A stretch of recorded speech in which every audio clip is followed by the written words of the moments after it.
Hello friends, welcome to தியா சமையல். இன்றைக்கி என்ன சமைக்க போகிறேன்னா, முருங்கைக்காயும் நெத்திலி மீனும் போட்டு மீன் குழம்பு தான் வைக்க போகிறோம். இந்த மீன் குழம்பு ரொம்ப சுலபமான முறையில் செய்ய போகிறோம். அதாவது இப்போ தான் புதுசாக சமைக்க ஆரம்பிக்கிறீங்க, இல்லை நீங்கள் ஒரு பேச்சுலராக இருக்கீங்க, யார் வேணாலும் இந்த குழம்பை ரொம்ப ஈஸியாக செஞ்சிடலாம். அதே சமயத்தில் டேஸ்ட்டு செம்மையாக வரும். வாங்க எப்படி செய்கிறதுன்னு பார்க்கலாம். சமையல் அறைக்கு போகிறதுக்கு முன்னாடி இப்போ தான் ஃபர்ஸ்ட் டைம் என் சேனலை பார்க்குறீங்கன்னா என் சேனலை சப்ஸ்கிரைப் பண்ணிவிட்டு பக்கத்தில் இருக்க பெல் ஐக்கானை கிளிக் பண்ணிவிட்டு வாங்க. 1/2 கிலோ நெத்திலி மீன் க்ளீன் பண்ணி கழுவி எடுத்துருக்கேன். நல்ல பெரிய நெத்திலி போட்டு குழம்பு வச்சு பாருங்கள், செம்ம டேஸ்ட்டாக இருக்கும். இப்போ இது ஓரமாக எடுத்து வச்சுக்கோங்க. புளி ஒரு பெரிய லெமன் சைஸ்க்கு எடுத்துக்கோங்க. புளியை கையில் நல்லா அழுத்தி உருட்டி விட்டிங்கன்னா ஒரு லெமன் சைஸ் இருக்கும், அந்த அளவு பார்த்து எடுத்துக்கோங்க. இப்போ தண்ணி சேர்த்து 10லேருந்து 15 நிமிஷம் புளியை நல்லா ஊற விட்டு நல்லா கரைச்சி எடுத்துக்கோங்க. ஒரு 2 கிளாஸ் தண்ணி விட்டு கரைச்சி திப்பியெல்லாம் எடுத்து நல்லா வடிகட்டி எடுத்து வச்சுக்கோங்க. முருங்கைக்காவை இந்த சைஸ்க்கு கட் பண்ணி எடுத்துக்கோங்க, அதாவது உங்கள் விரல் சைஸ்க்கு கட் பண்ணி எடுத்துக்கோங்க. ஒரு 10லேருந்து 15 பீஸ் எடுத்து வச்சுக்கோங்க. இப்போ குழம்பு தாளிக்க ஆரம்பிச்சிடலாம். குழம்பு தாளிக்க ஒரு கடாய் எடுத்துக்கோங்க. கடாய் நல்லா சூடான பிறகு 3லேருந்து 4 டேபிள் ஸ்பூன் எண்ணெய் சேர்த்துக்கோங்க. எண்ணெய் நல்லா சூடான பிறகு 1/2 ஸ்பூன் கடுகு சேர்த்துக்கோங்க. கொஞ்சம் வெந்தயம் சேர்த்துக்கோங்க. 10லேருந்து 15 பூண்டு நல்லா இடித்து சேர்த்துக்கோங்க. 2 பச்சை மிளகாவை கீரி சேர்த்துக்கோங்க. 30 செகண்ட் பூண்டும் பச்சை மிளகாவை அந்த எண்ணெயில் நல்லா வதக்கி விட்டுக்கோங்க. பூண்டும் பச்சை மிளகாவும் 30 செகண்ட் நல்லா வதக்கி விட்டாச்சு. இப்போ 2 மீடியம் சைஸ் வெங்காயத்தை நல்லா பொடிசாக நறுக்கி சேர்த்துக்கோங்க. கொஞ்சம் கருவேப்பிலை சேர்த்துக்கோங்க. வெங்காயம் நல்லா வதக்கி விட்டுக்கோங்க.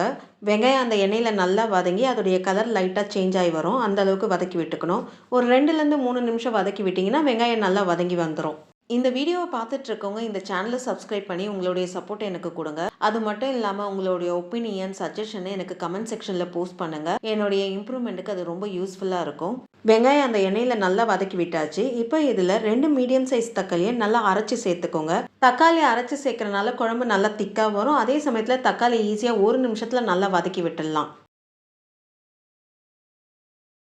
தக்காளி 1 நிமிஷம் வதக்கி விட்டதுலேயே எண்ணெய் எந்த அளவுக்கு பிரிஞ்சு வந்திருக்கு பாருங்கள். இப்போ இதில் ட்ரை மசாலாவை சேர்த்துக்கலாம். 1/4 ஸ்பூன் மஞ்சப்பொடி சேர்த்துக்கோங்க. 1/2 ஸ்பூன் சீரகத்தூள் சேர்த்துக்கோங்க. 2 டேபிள் ஸ்பூன் வெறும் மிளகாத்தூள் சேர்த்துக்கோங்க. 1/2 டேபிள் ஸ்பூன் தனியாத்தூள் சேர்த்துக்கோங்க. தேவையான அளவு கல் உப்பு சேர்த்துக்கோங்க. ட்ரை மசாலா சேர்த்து 1 நிமிஷம் அந்த வெங்காயம் தக்காளியோட நல்லா கிளறி விட்டுக்கோங்க. ட்ரை மசாலா, வெங்காயம், தக்காளி எல்லாம் ஒன்று சேர நல்லா கிளறி விட்டாச்சு. இப்போ நம்ம கட் பண்ணி வச்சுருக்க முருங்கைக்காவை சேர்த்துக்கோங்க. முருங்கைக்காய், அந்த மசாலா எல்லாம் ஒன்று சேர நல்லா கிளறி விட்டுக்கோங்க. ஒரு 30 செகண்ட் கிளறி விட்டுக்கிட்டால் போதும். முருங்கைக்காய், மசாலா நல்லா கிளறி விட்டாச்சு. இப்போ இதில் 1 கிளாஸ் தண்ணி சேர்த்துக்கோங்க. தண்ணி சேர்த்து எல்லாம் ஒன்று சேர நல்லா கிளறி விட்டுக்கோங்க.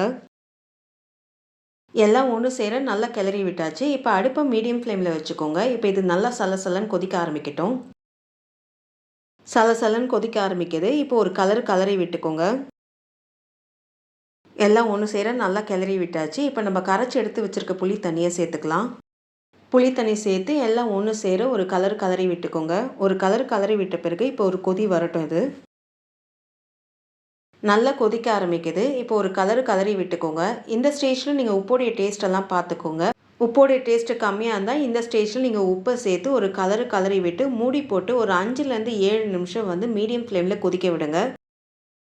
மீடியம் ஃப்ளேமில் குழம்பு நல்லா கொதிக்க விட்டாச்சு. மூடியை திறந்து பார்ப்போம். எண்ணெய் ஓரளவுக்கு பிரிஞ்சு வந்திருக்கு. ஒரு கலரி விட்டுக்கோங்க. முருங்காய் வெந்திருக்கான்னு பார்க்கலாம். முருங்காய் நல்லா சாஃப்டாக வெந்து வந்திருக்கு. இப்போ இதில் நம்ம கழுவி எடுத்து வச்சுருக்க மீனை கொஞ்சம் கொஞ்சமாக சேர்த்துக்கோங்க.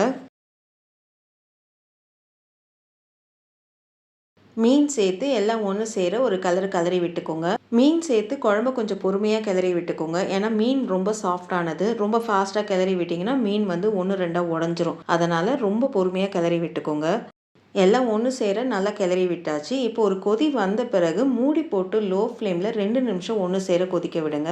நெத்திலி மீன் குழம்போட சூட்டுலேயே நல்லா வெந்து வந்துடும். இந்த 2 நிமிஷம் கொதிக்க வைக்கிறது அதோட நீச்ச ஸ்மெல் போகிறதுக்காக தான் கொதிக்க வைக்கிறோம். ஒருவேளை நீங்கள் 2லேருந்து 3 நிமிஷத்துக்கு மேலே கொதிக்க விட்டிங்கன்னா மீனோட முள்ளு தனியாக இருக்கும், ஃப்ளஷு தனியாக இருக்கும், ஓவர் குக் ஆகிடும். அதனால் நீங்கள் 2 நிமிஷத்துக்கு மேலே கொதிக்க விடாதீங்க. 2லேருந்து 3 நிமிஷம் கொதிக்க விட்டாச்சு. மூடியை திறந்து பார்ப்போம். எண்ணெய் நல்லா பிரிஞ்சு வந்திருக்கு. ஒரு கலரி விட்டுக்கோங்க. கொஞ்சம் பொறுமையாக கிளறி விட்டுக்கோங்க. கடைசியாக கொஞ்சம் கொத்தமல்லி மேலே தூவி அடுப்பு ஆஃப் பண்ணிவிடுங்க.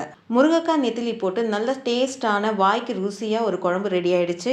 இந்த வீடியோ உங்களுக்கு பிடிச்சிருக்கும்னு நினைக்கிறேன். அப்படியே ஒரு லைக்கை தட்டுங்க. மறக்காமல் என் சேனலை சப்ஸ்கிரைப் பண்ணிவிட்டு பக்கத்தில் இருக்க பெல் ஐக்கானை கிளிக் பண்ணுங்கள். வரும் நாட்கள் இனிதே அமைய நல்வாழ்த்துக்கள். நன்றி, வணக்கம்.